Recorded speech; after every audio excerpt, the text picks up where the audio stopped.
हरे कृष्णा, राधे राधे। आज हम संत तुकाराम जी की कहानी सुनेंगे।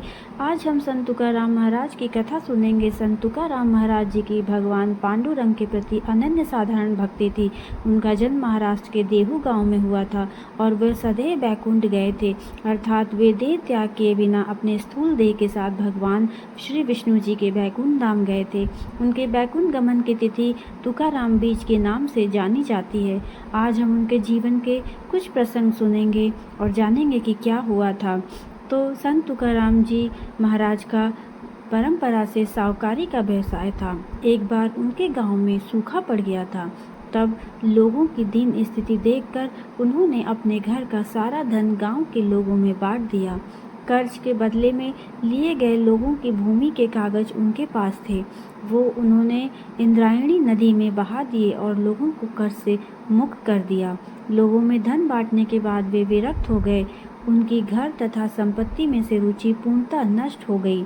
संत तुकाराम महाराज के गुरु थे सदगुरु बाबा जी चैतन्य। एक दिन उन्होंने तुकाराम महाराज जी को स्वप्न में दृष्टांत देकर गुरु मंत्र दिया। पांडुरंग के प्रति असीम भक्ति के कारण उनकी वृत्ति विट्ठल चरणों में स्थिर होने लगी। आगे मोक्ष प्राप्ति की तीव्र उत्कंठा के कारण तुकाराम महाराज ने देहू के निकट एक पर्वत पर एकांत में ईश्वर साक्षात्कार के लिए निर्वाण प्रारंभ किया। वहाँ 15 दिन एकाग्रता से अखंड नाम जप करने पर उन्हें दिव्य अनुभव प्राप्त हुआ। बाद में उन्हें भोजन और अभंग स्फुरने लगे।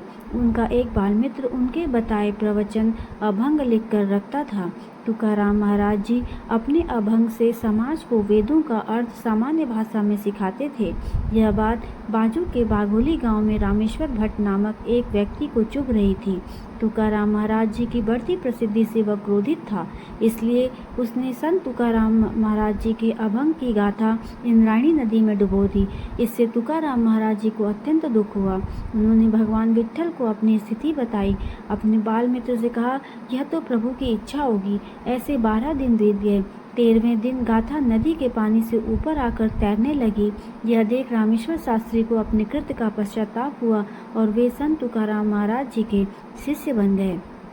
तुकाराम महाराज जी भगवान पांडुरंग का नाम स्मरण कर अखंड आनंद की अवस्था में रहते थे।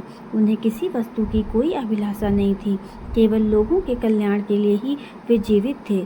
स्वयं भगवान श्री विष्णु जी का वाहन उन्हें बैकुंठ ले जाने के लिए आया था। जाते समय उन्होंने लोगों को अंतिम उपदेश करते हुए कहा, बंधुओं, जीवन व्यतीत करते समय अखंड भगवान का नाम स्मरण करें। अखंड नाम जप करना यह भगवान तक जाने का केवल एक अत्यंत सुलभ मार्ग है। यह मैंने स्वयं अनुभव किया है। नाम जप करने से भगवान के प्रति श्रद्धा बढ़ती है और मन भी शुद्ध होता है। तभी विष्णु जी का गरुड़ वाहन उन्हें लेने के लिए आता दिखाई दिया।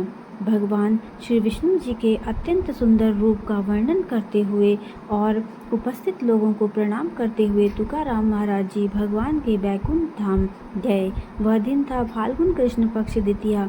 भक्ति सिखाने वाले संत तुकाराम महाराज जी के चरणों में हम सभी कोटि कोटि वंदन करते हैं और हमारी कहानी यहीं पर समाप्त होती है। तो मैं आशा करती हूँ आपको ये कहानी अच्छी लगी होगी। आप सभी को दिल से बहुत बहुत धन्यवाद। हरे कृष्णा, राधे राधे।